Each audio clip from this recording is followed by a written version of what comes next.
te voy a hacer una pregunta ahí. Vamos a ver. Yo Ok. trato.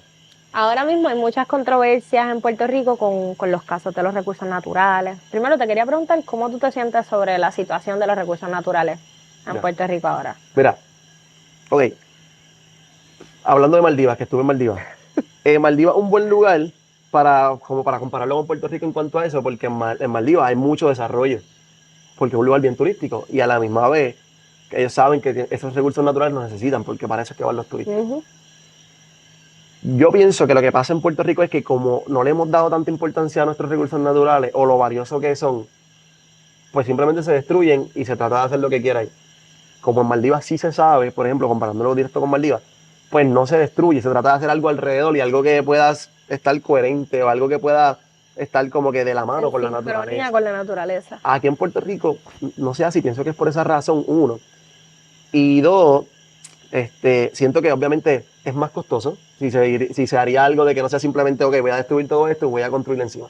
Si fuera como que alrededor y algo que fuera tú sabes, en armonía con la naturaleza, va a ser un poquito más costoso. Va a necesitar investigaciones, va a necesitar biólogos, va a necesitar científicos para que todo eso pueda fluir. Y así es que Pero, se hace pero si tú lo ves en cuanto al turismo, y Puerto Rico depende del turismo, es claro, una claro. parte bien importante de la economía, tú le estás sacando un return, porque Ujú, si tú te enfocas en un tipo de turismo que preserva tus recursos ujú, naturales, pues obviamente tú le estás garantizando una longevidad, eso va a ujú. durar más tiempo y le puedes Exacto, sacar más revenue. exactamente. So, como que se me hace bien difícil de entender por qué mataríamos nuestros recursos Ujú. naturales, pero obviamente uno que está en contacto todos los días o casi todo el tiempo con la playa, pues uno tiende a valorar de Claro. verdad la paz que me da o lo Ujú. que signifique para ti.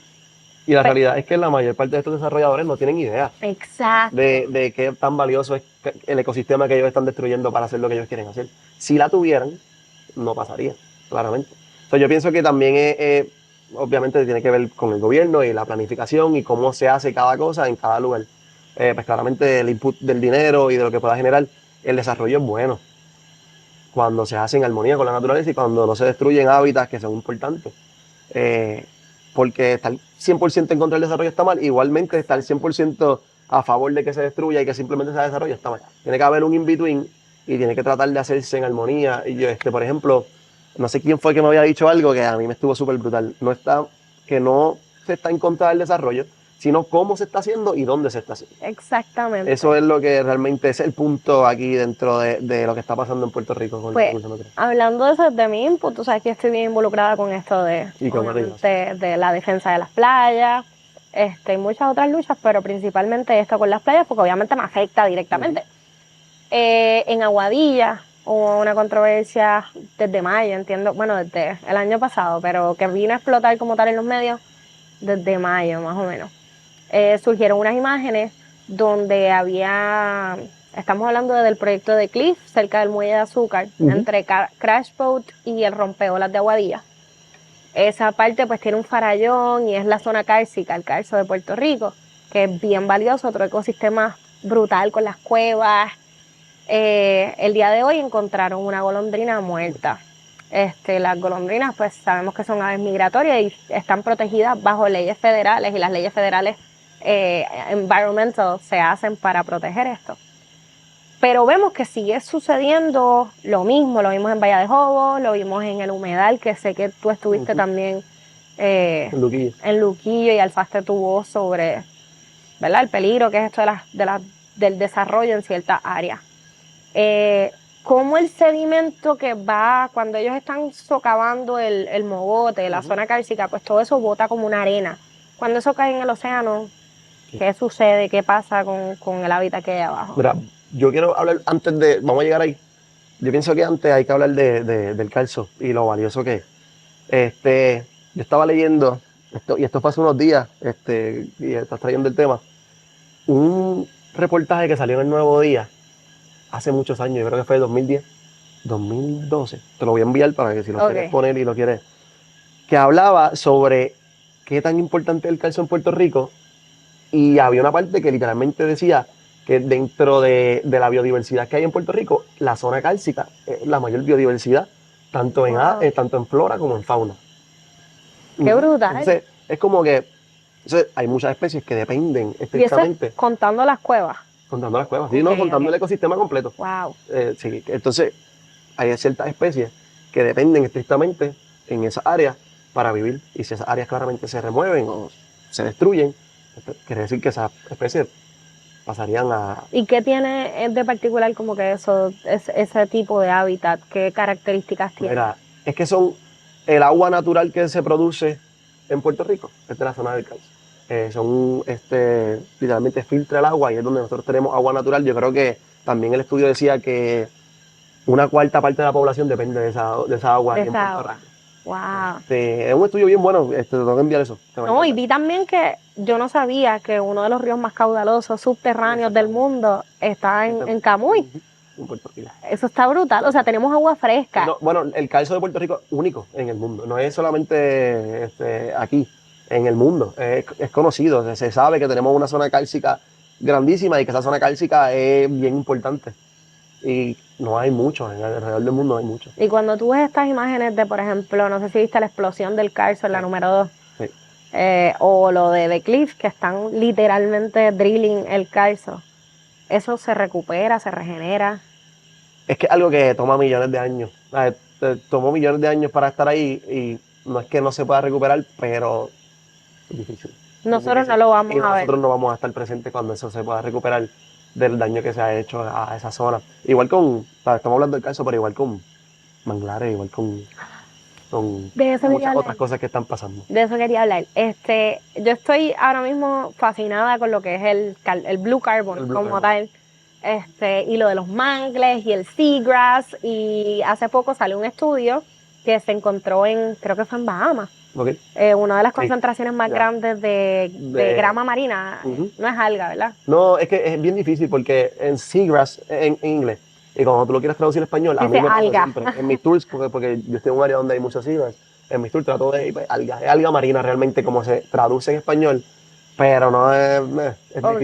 difícil hacer la traducción, pero es seagrass realmente. ¿Y por qué en el mundo de la biología y la vida marina, no solamente para la vida marina, sino para el mundo, pero por qué es tan importante Sí, esta alga marina, este seagrass? sí, mira, el seagrass y lo que es los mangles, lo que son los pantanos, los Humedales, humedales, etcétera, tienen esta gran ventaja a nuestro favor que secuestran carbón, carbono. entonces el CO2. Y literalmente llevan años haciéndolo. Y es bien importante porque la cantidad grande que hay de CO2 en la atmósfera, ellos ayudan a regular eso para que claramente no haya no haya carbón de más en el ecosistema y realmente pase lo del greenhouse effect y empiece a afectarnos en lo que es el calentamiento global. ¿Qué pasa? Que es bien importante estos ecosistemas, pero en Puerto Rico y en otras partes del mundo no se están cuidando tanto. 50% por ejemplo, de los mangles, igual que los corales, ya se han desaparecido en el Desapareció. mundo. ¿Qué pasa? Y uno piensa en lo que No es, sucede en Salinas. exactamente. Y no es simplemente que los remuevan, porque los removiste, está bien, estás quitando erosión costera, estás quitando protección a nuestras costas, etcétera. Pero todo ese CO2 que se acumuló y se secuestró vuelve Así que se calienta más rápido claramente, exactamente, vuelve a la atmósfera, aunque tenemos un un sistema horno. más caliente. Ajá. Literalmente estamos creando un horno para nosotros mismos, donde, por ejemplo, el océano, que es de los más que secuestra carbono en nuestro planeta, ya está llegando al punto donde no lo puede aguantar. Tal vez no el océano, pero sino las criaturas que viven ahí, como los corales, animales, etcétera. Y pues ese es el problema realmente con eso. Es la liberación. Sí estamos destruyendo un hábitat, porque es un hábitat importante donde viven muchísimas especies, Ujú. pero al mismo tiempo sí estamos liberando todo ese CO2 que lleva millones de años Sí. secuestrado en el océano. Estoy Así que pensando ahora en la correlación también, porque recuerdo con los grupos tortugueros del sur, ¿te acuerdas de Guillermo? sí.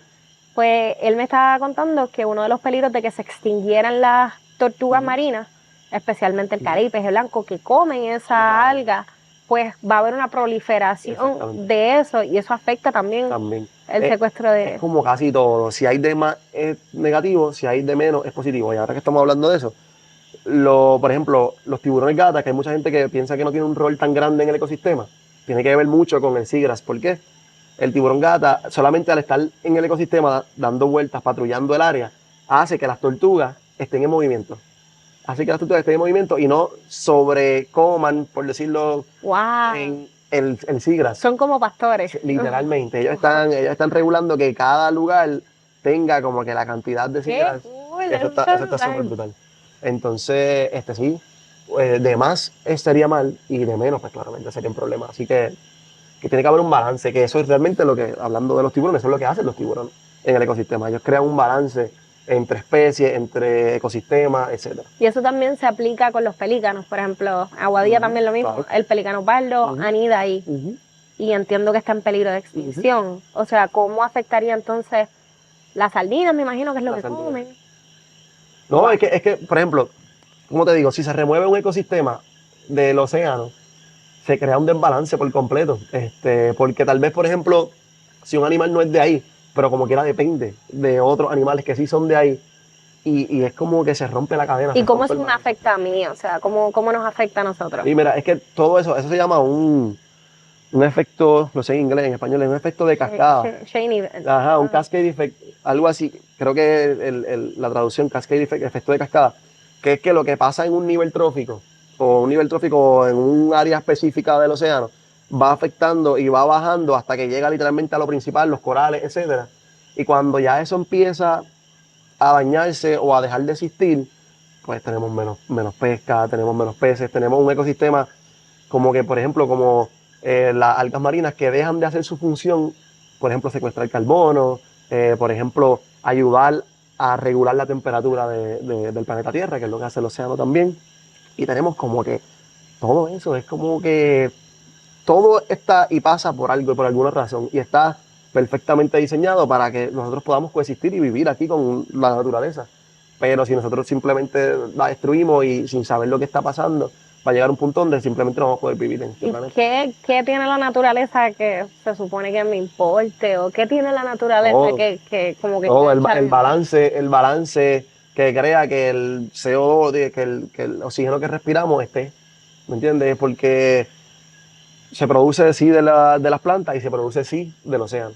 Entonces, si esas dos cosas no están, ¿qué vamos a respirar nosotros? Ujú. Y todo eso tiene que estar en balance, tanto en el océano como afuera. Si eso no está en balance, disminuye la producción o aumenta por demás y No, y quedamos en ahí un tenemos desbalance. también lo que son los huracanes, Exactamente. los meses, llevamos Huracanes 5 meses más lloviendo. concurrentes y más fuertes.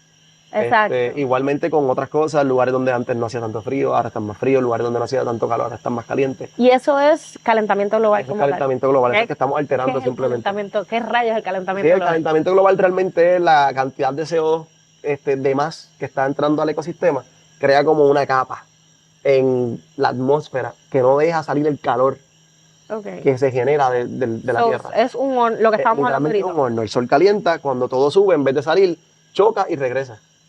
Y ese es el problema grande. Y ahí se derrite el Ahí se iceberg. derrite el iceberg, ahí se calientan los océanos, ahí empieza la acidificación, y ahí empiezan todos los problemas.